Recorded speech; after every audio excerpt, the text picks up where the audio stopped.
Buenos días a todos, bienvenidos una mañana más de Main Learning, en el que vamos a hablar sobre estudios de cobertura en redes wireless y su importancia que tienen a la hora de implementar una red wireless en un entorno profesional, sobre todo en entornos en los que la red wireless se convierte como el núcleo principal para la producción de la organización, ya sea una organización educativa, un colegio, como una organización industrial, por ejemplo, un almacén, o bien una empresa, una oficina, o bien un hotel, ¿no?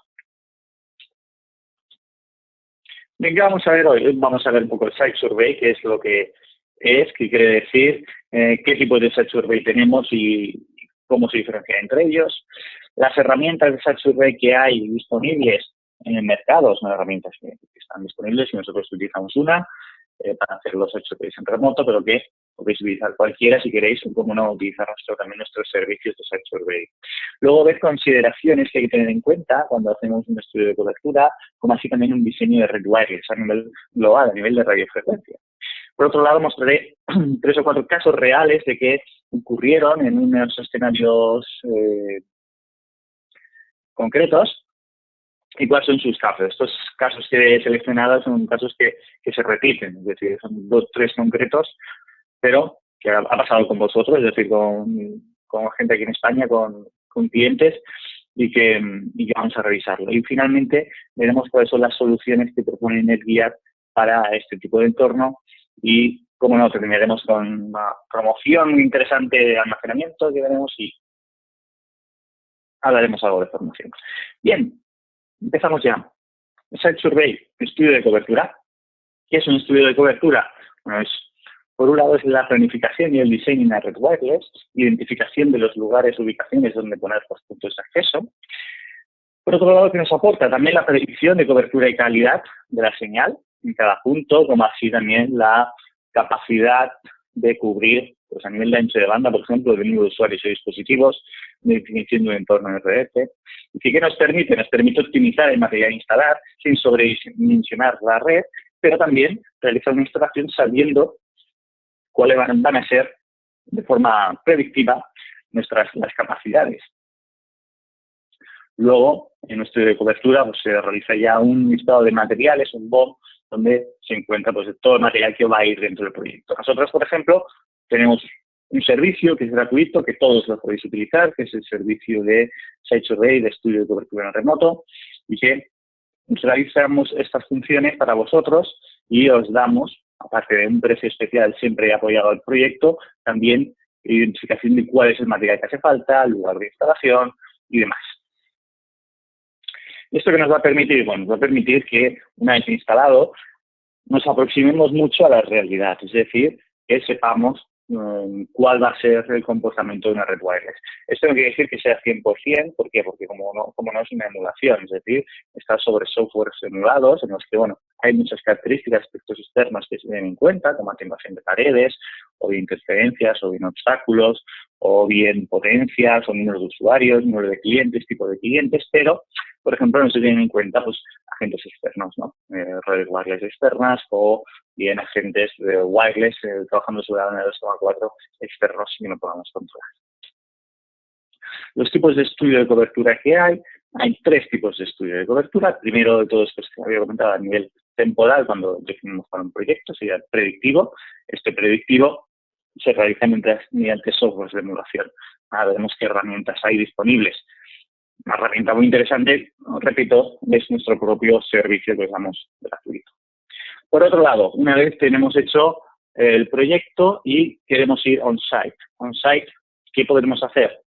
On-site tenemos 2 formas de hacerlo. Tenemos o bien de forma pasiva o de forma activa. ¿Qué quiere decir? Pasiva, lo que hacemos es analizamos la red wireless que hay alrededor del escenario. Un entorno wireless, el que ya se ha instalado, pues de forma pasiva con diferentes softwares de monitorización de redes, poder descubrir la potencia de la señal, los canales que se están utilizando de cada una de las redes SSIDs, poder ver cuál es el nivel de señal, nivel de ruido y demás. Por otro lado, el activo. El activo es cuando estamos asociados a una AP, por ejemplo, cuando queremos hacer un estudio de cobertura on-site, en un lugar donde no hay wireless todavía, pero en el que vamos a realizar una implementación. Entonces, ¿qué quiere decir? Normalmente este estudio de cobertura Se suele hacer pues con 1 o 3 puntos de acceso. Eso depende un poco de las necesidades del escenario, en el que pues, se ubica un punto de acceso y mediante un software también de análisis pues se realizan diferentes muestreos en puntos de un plano para poder ver, analizar pues bien cuál es la calidad de la señal recibida por ese punto de acceso en cada una de las zonas y por otro lado ver también qué interferencias hay en cada una de las zonas con un cliente. Es decir, nosotros tenemos un hotel, por ejemplo, tenemos un punto de acceso en el pasillo, vamos por las habitaciones de alrededor, podemos ver en las habitaciones primero cuál es la potencia de señal. Es muy interesante este dato, pero no es el único dato interesante, sino que es interesante también ver, por ejemplo, en una habitación en que tú puedes tener una señal pues, media, una potencia de recepción de señal RSSI, pues vamos a decir, de menos 70 dBm, y decir, bueno, pues, pero tenemos interferencias, por ejemplo, de un hotel o un bloque de pisos de al lado, que en el mismo canal tenemos una interferencia de menos 72 dBm, por ejemplo, ¿no? Entonces, ¿cómo nos afecta esto al usuario? Bien afecta, veremos en la calidad de la comunicación wireless. Y esos son los dos métodos que nos permite. Predictivo sería previo a la instalación y el activo pasivo posterior o bien también justo previo a la instalación. NetGear ofrece servicios tanto para el predictivo como para también el activo, es decir, el on-site. En el caso en que tengáis un proyecto en el que sea un proyecto de cierta relevancia, un proyecto en el que son pues, 2 oficinas o que es bastante claro en que no hay una necesidad de realizar un estudio de cobertura, pues en este caso se tiene que valorar, ¿no? Es el servicio porque lo hacemos de forma gratuita. Pero en caso de que tengamos un proyecto de relevancia o bien tengamos un proyecto especial o bien sea un entorno especialmente crítico o especialmente de dificultad para realizar el diseño wireless. En este caso, contar con nosotros, contar conmigo, para que os ayude. En caso en que digáis, bueno, no hace falta que os ayude en este sentido, pero sí que os gustaría realizar un estudio activo, como mínimo, ver cuál es el número de puntos de acceso, pero allí en on-site. En este caso, os podemos dejar un kit con punto de acceso, con switch, para que vosotros podáis hacer las pruebas de estudio de cobertura y luego nos lo devolvéis sin ningún compromiso. ¿Vale? Existen estas opciones. Bien, ¿cuál sería el proceso de un estudio de cobertura? En primer lugar, o un proceso de un proyecto wireless, ¿no? Como así decirlo, ¿cuál sería el proceso? No, el principal y la parte más importante es la recogida de datos. Sin una buena toma de datos, sobre todo en un estudio remoto, en un estudio en site, pues bueno, al final de forma visual es más fácil coger estos datos, pero en un estudio de cobertura remoto es muy importante los datos, la información que tenemos del cliente. Por ejemplo, las atenuaciones, las paredes, en un almacén, ¿qué se almacena? ¿De qué grosor son las estanterías? ¿Qué altura? ¿Qué distancia hay desde la estantería al techo, por ejemplo, del techo a la estantería, para saber realizar un estudio en condiciones? Porque si no, podemos realizar un estudio que luego no tenga nada que ver con la realidad. Con lo que, contra más datos tengamos, el número de usuarios, por ejemplo, si hay zonas de alta densidad, cuáles son esas zonas de alta densidad, el número aproximado de usuarios en estas zonas, como si es muy importante el tema de las atenuaciones, de las paredes. Una pared, para que os hagáis una idea, una pared de pladur atenúa 3 dB, mientras que, por ejemplo, sería dividir por 2 la señal, pero una pared de hormigón atenúa 10-12 dB. Es decir, la atenuación que tiene una pared de hormigón multiplica por 4 la línea de pladur. Si en el estudio de cobertura no se especifica y tenemos paredes de hormigón, por ejemplo, yo por defecto, por ejemplo, en el estudio de cobertura tomo la medida del ladrillo, ¿vale? Que sería un intermedio, son los 10 dB.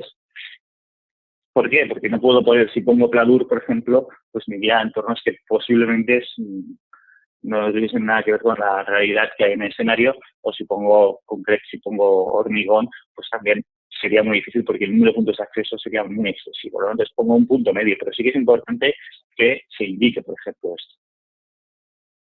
Luego, por otro lado, la información de los planos de los edificios. Cuando pidamos un plano de los edificios, que sea lo más exacta posible y que esté acotado. Es decir, que tengamos cotas para nosotros poder hacer un escalado correcto. ¿De acuerdo? Porque a veces ocurre que por las prisas o porque no se tiene, no se dispone, pues bueno, no hay opción. En este caso hay que tener en cuenta que también contra menos exacto sea el plano de información que se dé, menos exacto va a ser el estudio de cobertura. Bien, una evaluación on-site, ¿cuándo va a ser necesario? Sobre todo una evaluación on-site será necesario cuando sea un escenario en el que no tengamos experiencia, por ejemplo. Nos puede ocurrir que estemos en una fábrica, un entorno de fabricación industrial, en el que hay mucha maquinaria, en el que hay mucho ruido, en el que se mueve el hierro, en el que es un entorno bastante hostil para el wireless. Bueno, aquí en esos entornos, por ejemplo, sí que recomendaría hacer un estudio de cobertura on-site, saber cómo se compartirá la señal wireless en ese entorno. No es lo mismo, por ejemplo, realizarlo en que hice hace no mucho un estudio de cobertura en un almacén de neumáticos que, por ejemplo, otro estudio que hice en un almacén de ropa. Esos dos, concretamente, los realicé yo en el cliente, no tienen nada que ver a nivel de animación y de comportamiento del wireless, o bien el almacenamiento de alimentación de líquidos, ¿no? Entornos de cámaras frigoríficas, no tienen nada que ver, o el uso de secadero de jamones. Todos los entornos son totalmente diferentes y en el que sí que se recomienda, y bueno, en cuanto a estas situaciones recomiendo el estudio on-site. Finalmente, pues bueno, es el resultado final, la publicación de resultados, que suele ser, si tenemos la información ajustada, vivir bastante asociado con la realidad, cómo va a quedar finalmente la instalación. Bien, como sugiero, la información, las preguntas. ¿Qué tipo de servicios se quiere ofrecer? Por ejemplo, ya no solo damos información de cuál es la estructura en la que vamos a emplear, sino servicio.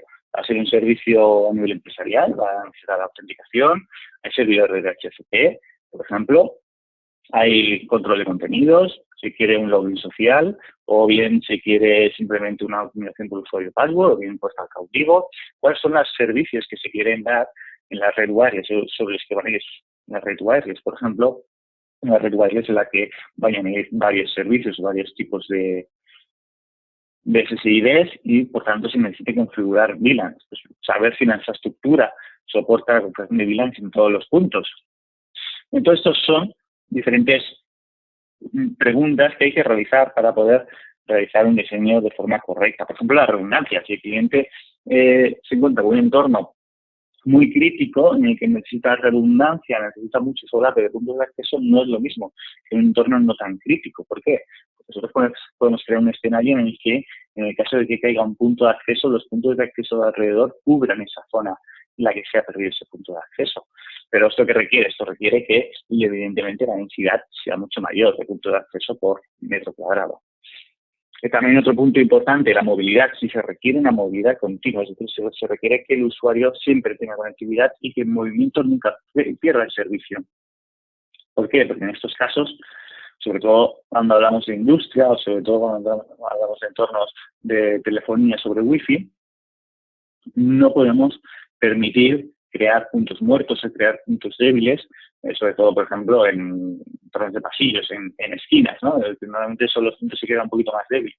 Esas zonas son muy sensibles a que cuando el usuario pase por esta esquina, pues encuentre que o bien pierde la señal, pierda la voz durante un momento, para luego recuperarla. Ten en cuenta el número de usuarios disponibles, el ancho de banda aproximado a utilizar por sus aplicaciones, servicios, para aquellos entornos en los que sí que se consuma más ancho de banda, porque, como sabéis, la red wireless es un entorno compartido y el ancho de banda es compartido por todos los usuarios, de forma que no es un switch, de forma que debemos tener esta información para definir cuánto es el número de usuarios por punto de acceso. Esto sobre todo nos lo encontraremos pues en entornos educativos o en los entornos empresariales en los que tengan un acceso muy intensivo, o entornos de multimedia o de streaming. Por ejemplo, hoteles donde se esté enviando streaming o IPTV sobre wireless. En este caso, pues sí que hay que tener en cuenta estas capacidades. Bien, una vez tenemos toda esa información, vamos a realizar el estudio de cobertura. ¿Qué herramientas tenemos disponibles? Bien, para el estudio predictivo, hay en el mercado principalmente 3 herramientas. Las 2, digamos, serían las principales. Ekahau es la herramienta que tenemos en NetGear para hacer los estudios predictivos. Luego AirMagnet, que también la hemos trabajado hace 2 años, hace 2 años teníamos AirMagnet, también es una muy buena herramienta de Fluke para realizar estudios también predictivos. Y AVWave, esta está en el mercado, pero yo no tengo experiencia con ella, pero también es una herramienta bastante potente. Más o menos son similares las tres. Ahí tienen algunas diferencias, pero más o menos las funciones acaban siendo las mismas, ¿no? Fijaos, los costes son bastante elevados. Este tipo de herramientas son herramientas con un alto coste, que tienen mantenimiento, en sus renovaciones, tienen muchas renovaciones de software. Y por otro lado, hay otra opción. Evidentemente, está la opción de la solución servicio de Netgear, de estudio de cobertura predictivo, que es gratuita, precio coste cero. Y otra opción, ¿cuál es? Bueno, Netgear Wireless Controller. Wireless Controller de Netgear, en las últimas versiones de PureBus, de los modelos 7500, 7600 y 9500, tenemos incluido una herramienta de planning. Esta herramienta de planning incluye muchas de las funciones o capacidades que incluyen las herramientas que hay anteriormente. Como, por ejemplo, pues, postación de planos, escalado de esos planos, aplicación de obstáculos y de zonas de obstáculos, luego la ubicación de puntos de acceso, que evidentemente no todos los puntos de acceso también de Netgear están emulados, tanto así como antenas de exterior, que también están emuladas en Netgear, y que nos permite pues, crear un estudio de cobertura. También nos crea un report. A este report podemos entregar al cliente un estudio documentado. ¿De acuerdo? Con lo que Wireless Controller es una opción de planning. Es decir, si queréis tener un Wireless Controller, vosotros, no solo para hacer estudios de cobertura, sino para, por ejemplo, para tener Wireless en vuestra oficina o bien para utilizarlo para hacer pruebas de concepto con cliente, pues bien, lo podéis tener. El Wireless Controller 7500 son en PVP 1.299, porque uno puede poner precios de distribución en el webinar, porque va a estar publicado, pero este precio, siendo NFR, tendrá un descuento especial, con lo que podéis pedir un Wireless Controller NFR para vosotros hacer pruebas. Fijaos, a nivel de costes, os va a salir un coste mucho más bajo que el resto de herramientas y además no tiene mantenimiento, no tienes que pagar ningún fee anual. ¿Qué puedes hacer? Bueno, cargar planos de escala, como decía, dibujar estimaciones de cobertura, seleccionar los puntos de acceso a energía, de forma muy sencilla, fijaos, pues os da las opciones de seleccionar los puntos de acceso que necesitéis, tanto por dual band, single band, el exterior, etcétera, y publico en report, en Word o en PDF, que puede ser editable, un trabajo similar al que hago yo. Nuestro servicio se realiza con la herramienta de Cajao, y aquí, pues, un poco es lo mismo. Muchos de vosotros seguro que ya lo habéis probado. Es un documento en el que se indica pues, cada una de las plantas, cuál es la ubicación. Por ejemplo, veis aquí pues, todos los puntos de acceso que hay ubicados. Este gran proyecto en el que dan puntos de acceso de habitación a nivel de hostelería, el WN370, que nos permite, bueno, hacer una cobertura excelente en todas las habitaciones, ¿no? Por otro lado, pues explica las soluciones de energía, los beneficios, descripción de los equipos, enlaces a datasheets, es decir, información muy completa. Además, que se tienen con esto de realizar el estudio de cobertura, ya tienes un preciario especial para este proyecto. Este proyecto va a estar bloqueado para ti, para el que ha detectado esta oportunidad, y va a tener un precio especial, un descuento especial. ¿De acuerdo? Por otro lado, cuando decíamos estudio predictivo, estudios de cobertura activos. ¿Qué opciones hay? Bueno, tenemos las mismas herramientas, Cajao y AirMagnet, mantenemos igual. Y luego tenemos otras herramientas que pueden ser más asequibles o incluso gratis.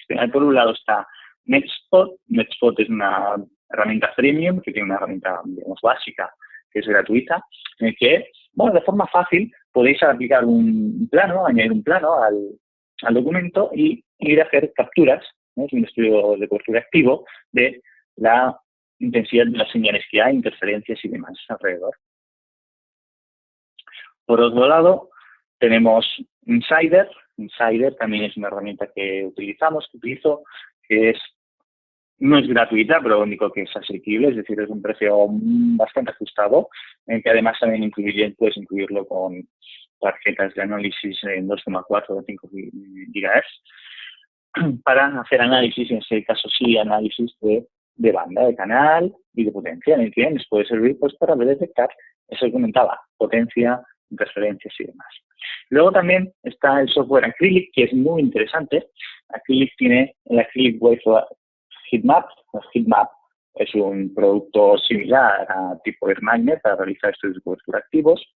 Y por otro lado, el Acrylic Wi-Fi Professional, está también asequible, es cerca de unos 40 euros aproximadamente, en el que es muy similar a Insider, también tiene parte de monitorización, puedes realizar monitorización, ver el throughput de cada uno de los canales, ver interferencias y demás. ¿Cuáles serían las herramientas que podemos utilizar? Como aquí, como os comentaba, también está la opción de hacerlo con nosotros siendo proyectos concretos característicos. Eso sería un poquito en función del proyecto.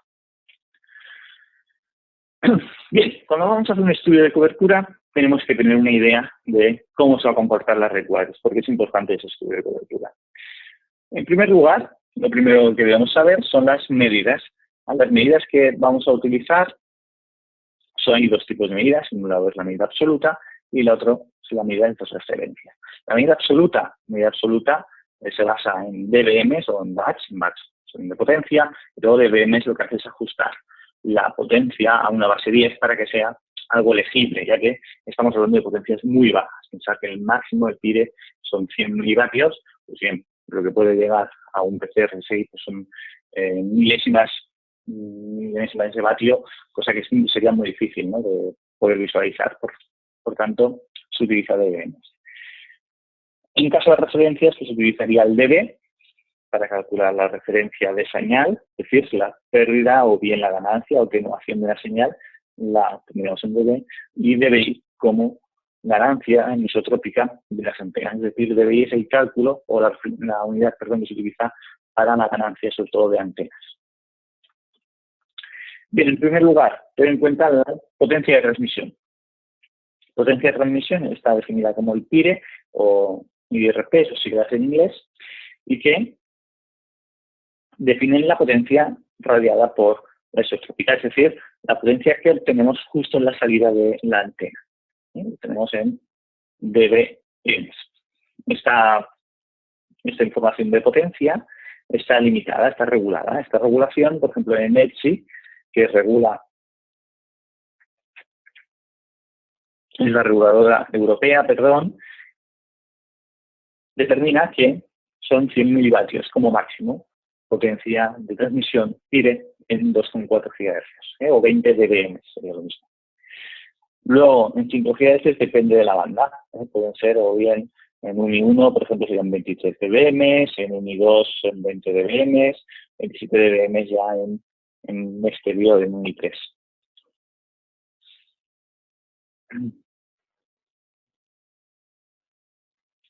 Bien, por otro lado tenemos otro factor, que es el RSSI. Este factor va a ser el que mediremos siempre. Cuando hagamos un estudio de cobertura activo, el que vamos a medir en la tarjeta, en los softwares que os he enseñado, miden el RSSI, también medido en dBm. Este RSSI, que quiere decir Signal Strength Indicator, que es la potencia de señal recibida por el receptor. Esta potencia de señal tiene un límite, que el límite es el sensitivity level. Este límite de sensibilidad, digamos que debajo de este límite no se detecta señal, sería señal no detectable. Este rango, este sensitivity level, puede cambiar a nivel por el hardware. Siempre va a ir desde los 0 dBm hasta pues, menos 100, sensitivity level que se tenga, ¿no? Menos 80, menos 90, depende del hardware. Hay que tener en cuenta una potencia más o menos que vamos a recibir de una antena en la que estemos muy cercana a ella, pues puede ser la antena interior, pueden ser unos menos 30 dBm, unos 40 dBm, estando al lado de ellos.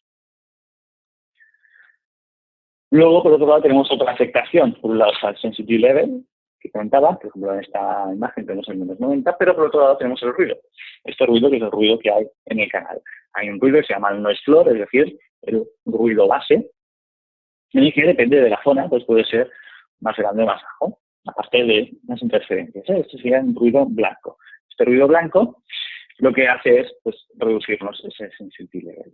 Aquí el dato importante que hay para designar una calidad señal buena es el SNR, ¿no? Que es el Signal to Noise Ratio.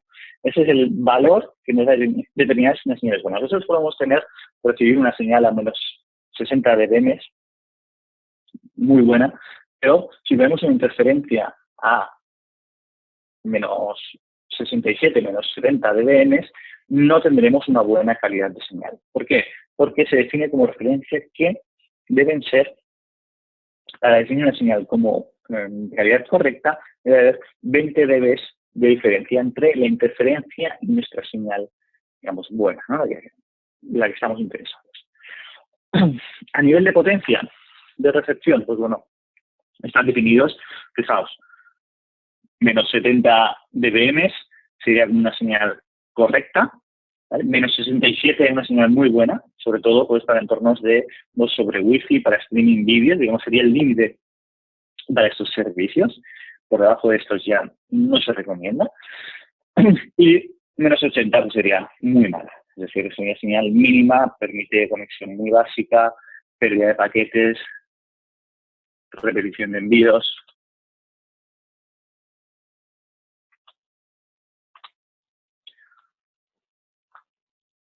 ¿De acuerdo? Esos serían un poco los valores que debéis tener de referencia cuando realizáis los software, los análisis por software. Cerca, yo cuando hago, por ejemplo, estudios de cobertura, siempre intento que la señal pues, esté cerca de los menos 70 dBm, que sea nuestro límite bajo, menos 72, que sea el límite inferior.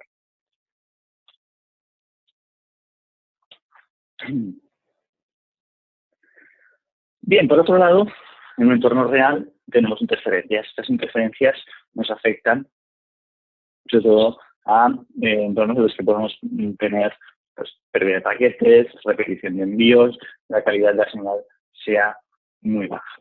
Entonces, ¿cómo podemos solventarla? O bien podemos solventarla minimizando el ruido de estas interferencias o esquivándolas utilizando otros canales, o bien, si somos nosotros mismos quien realizamos esta interferencia con nuestros puntos de acceso a infraestructura, pues también gestionar las potencias, canales que hay entre ellas. Bien, de interferencias tenemos dos. Tenemos una interferencia que se llama co-channel, co-canal. Esa interferencia co-canal es interferencia que tenemos en nuestro mismo canal. Como sabéis, en Wi-Fi se emiten en varios canales y estos canales tienen una amplitud de 20 MHz o 40 MHz según el estándar. Pues bien, estos canales, que van del 1 al 15, por ejemplo, en 2,4, se escoge un canal de emisión. Cuando tenemos interferencia con canales, cuando tenemos otro origen emitiendo en el mismo canal, como tenemos en la imagen. Aquí, por ejemplo, en 5 GHz, pues tenemos que hay dos orígenes emitiendo en 40, en el canal 40, perdón. Esta interferencia, ¿cómo nos afecta? Bien, esta interferencia no la detectamos como ruido, porque es una interferencia que podemos demodular desde la interfaz, pero lo que nos va a interferir sobre todo va a ser a nivel de consumo del canal. Es decir, lo que vamos a tener en este caso, en la imagen que tenéis, que este mismo canal, el 40, va a ser utilizado por dos SSIDs, es decir, por dos orígenes, por dos puntos de acceso. Estos dos puntos de acceso van a estar consumiendo el mismo canal. Al final, el ancho de banda que hay disponible en el canal es único, es decir, el canal tiene un ancho de banda disponible. Por lo que, si tenemos dos puntos de acceso emitiendo sobre este mismo canal, el ancho de banda se va a dividir entre todos los usuarios que hay en los dos puntos de acceso. Para definir una interferencia por canal como asumible, tenemos que tener en cuenta el valor de los 20 dB de diferencia. Es decir, como vemos por aquí, por ejemplo, en este ejemplo tenemos una interferencia cerca de menos 40 dB y su interferencia menos 62 dBm. Hay 20 dB. Bueno, es una interferencia que es asumible.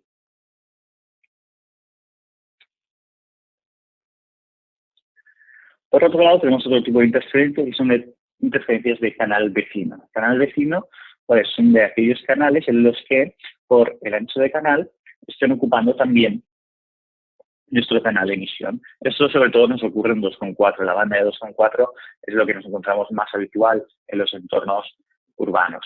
Aquí vemos, por ejemplo, una captura de un análisis en el que tenemos una señal interesante que es a menos 57, menos 58 dBm, pero fijaos, tenemos interferencias por varios, tanto por diferentes orígenes que están emitiendo por canales de mayor ancho de banda, de 40 MHz en lugar de 20 MHz, que es el que tenemos la señal amarilla, como también de interferencias de canales pues, alrededor. ¿Cuál sería, por ejemplo? El 1 sería el canal de emisión de este amarillo, pero vemos que, por ejemplo, el canal de color violeta se está utilizando el canal 3. El canal 3, digamos, no es ortogonal, no es adyacente. Canales adyacentes se definen como el 1, el 6 y el 11. En 2.4, pues bien, la emisión en el 3 es un canal vecino, no adyacente. Sí quiere decir que es un canal que interfiere al 1. Este, por ejemplo, emisión del canal 3 interfiere tanto al canal 1 como al canal 6.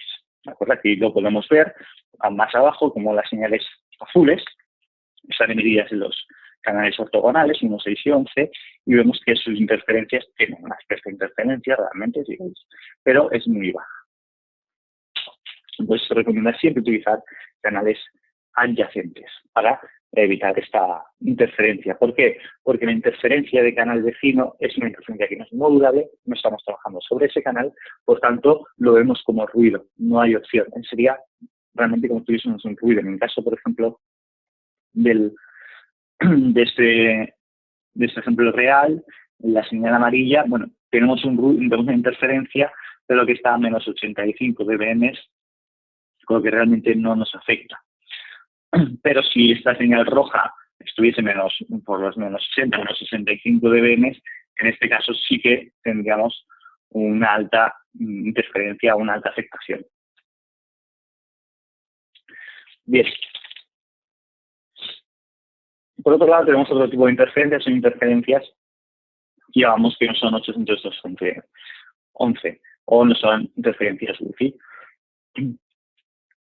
Son interferencias que están en el mismo canal, en la misma banda de 2,4 GHz.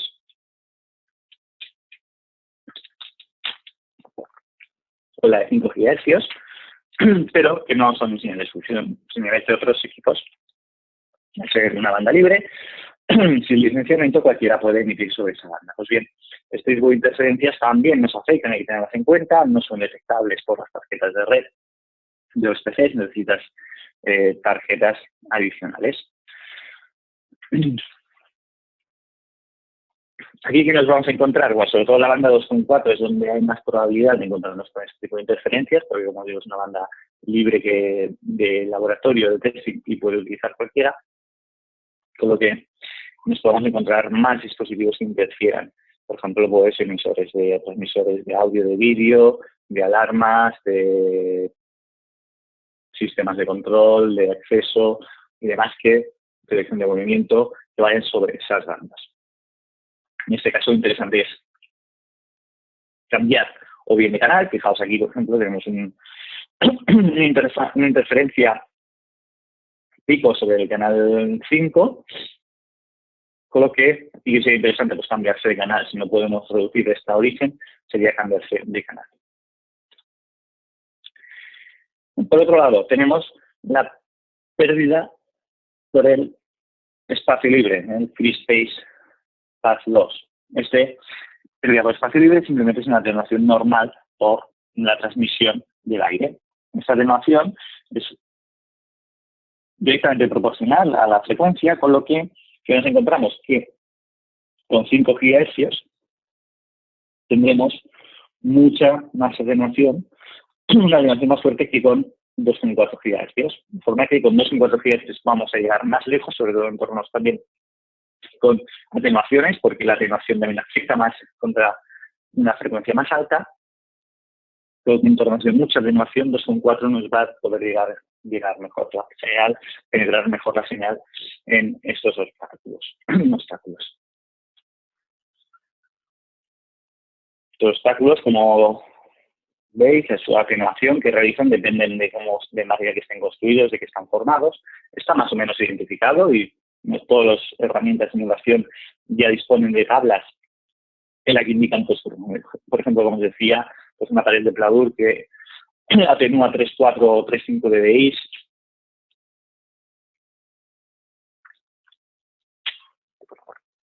una pared de ladrillo o cemento, de 6 a 18 bebés, es decir, diferentes alternativas que aplican estos obstáculos. Tenerlo en cuenta. Bien, voy a exponer 3 o 4 casos reales. Por un lado, el caso más habitual es el de la ubicación de puntos de acceso en pasillo. Suele ser pues, la forma más sencilla, más fácil, más visual, más global para llegar a todo el mundo, para instalar puntos de acceso, pues ya sean en hoteles, ya sean en residencias, ya sean en centros educativos, escuelas, minimizar el cableado. Pero ¿qué pasa?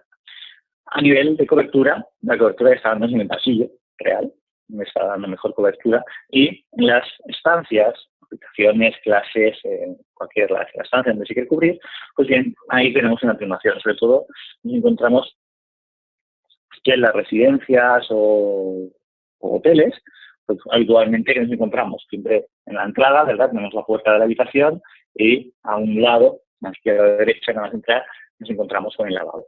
Tenemos el lavabo, más el lavabo, y luego pasado el lavabo, suele tener el armario, muy probablemente, y luego ya tienes tu escritorio para trabajar y la caja.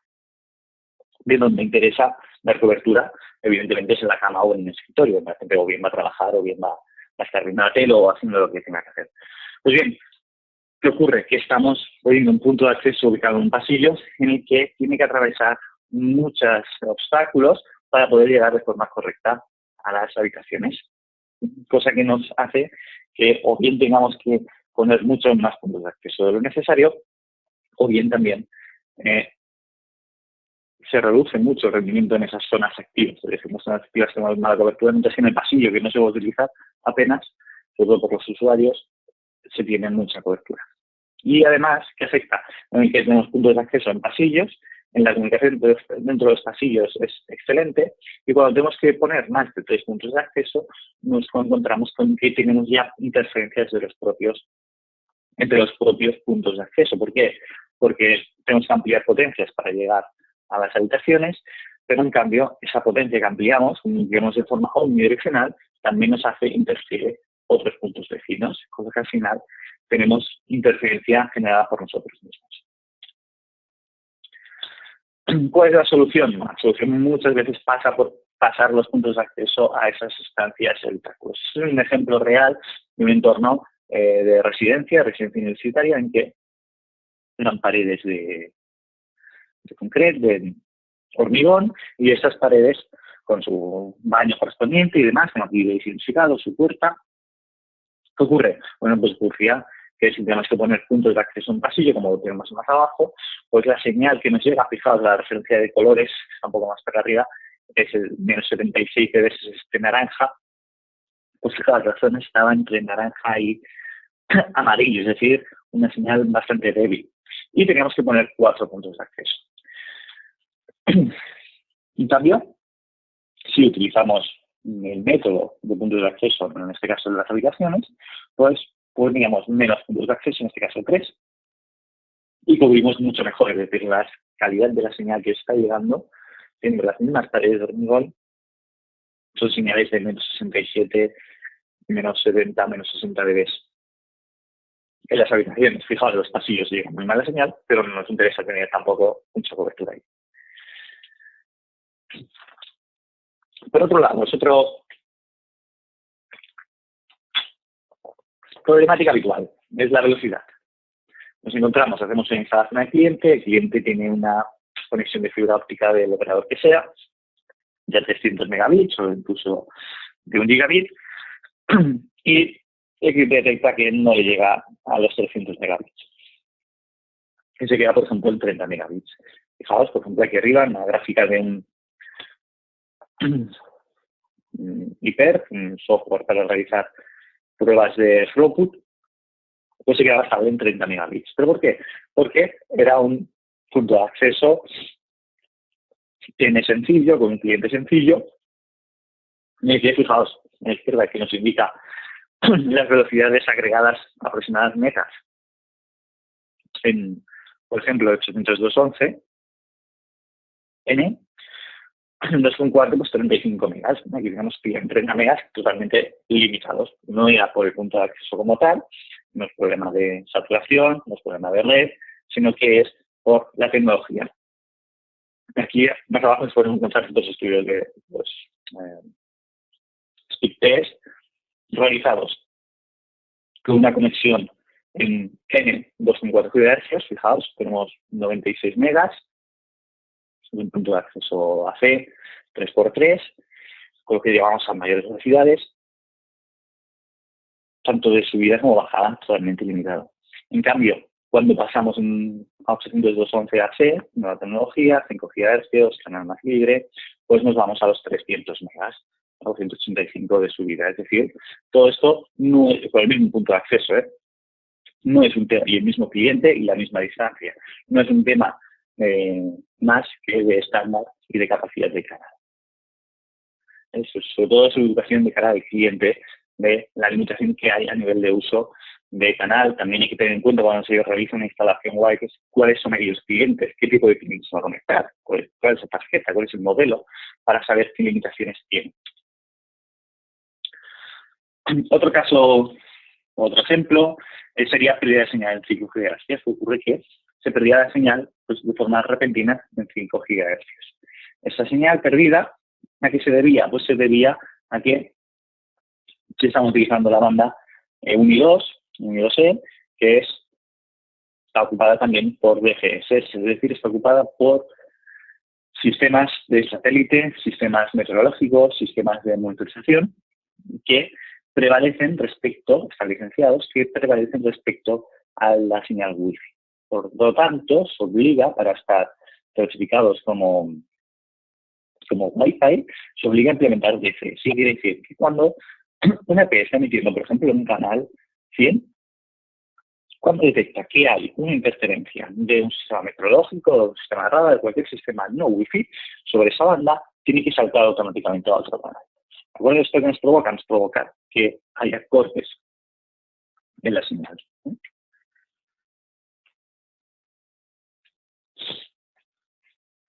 Otro caso típico es en un entorno en el que nos encontramos lentitud y desconexión, sobre todo en momentos muy concretos.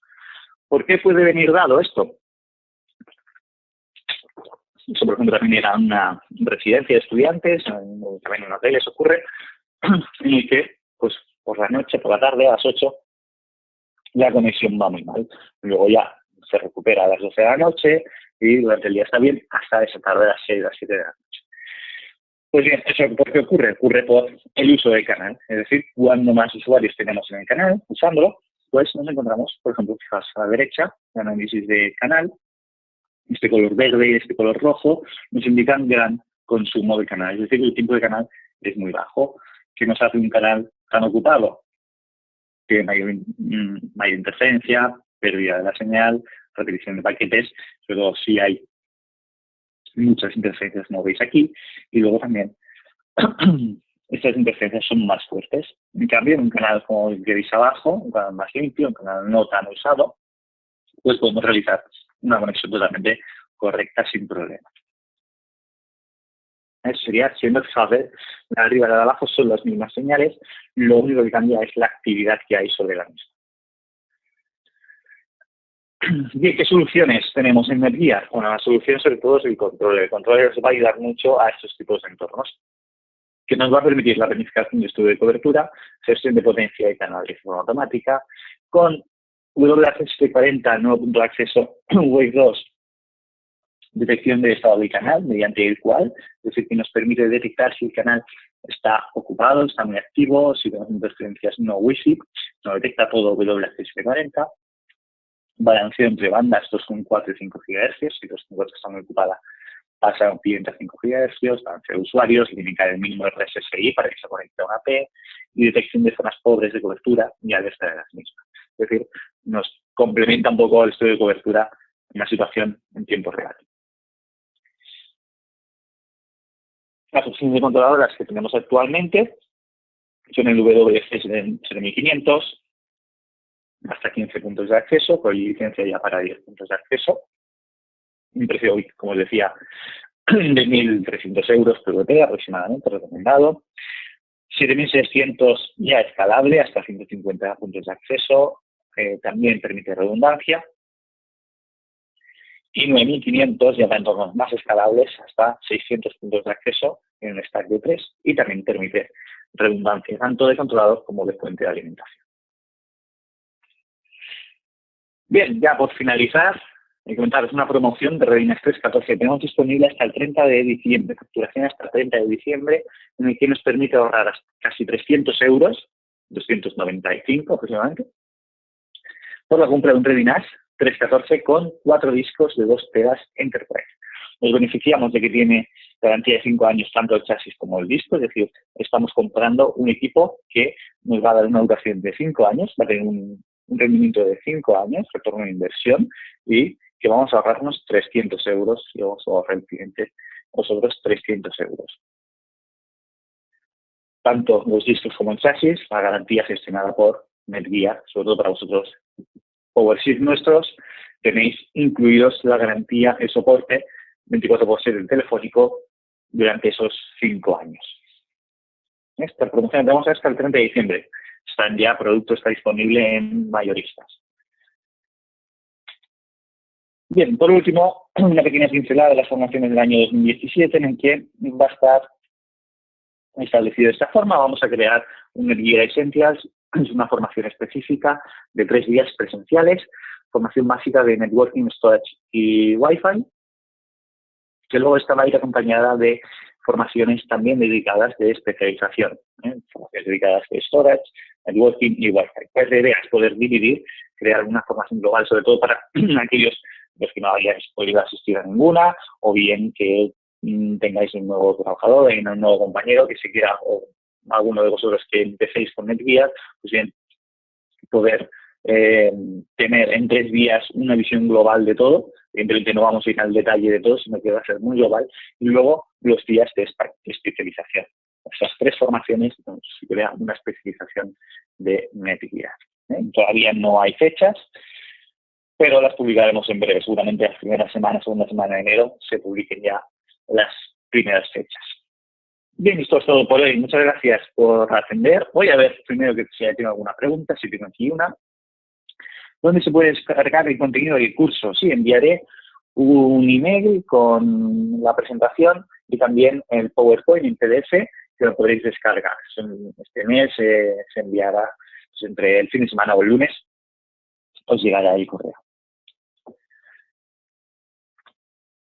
Bien, si no hay ninguna pregunta más, como sabéis, me podéis enviar un correo, contactar cuando queráis. Recordad que podéis contratar el servicio gratuito siempre de Netgear, estudio de cobertura remoto, y podemos también valorar el estudio de cobertura on-site. Nada más, que paséis un buen fin de semana y nos vemos la semana que viene con el último webinar del año. Saludos.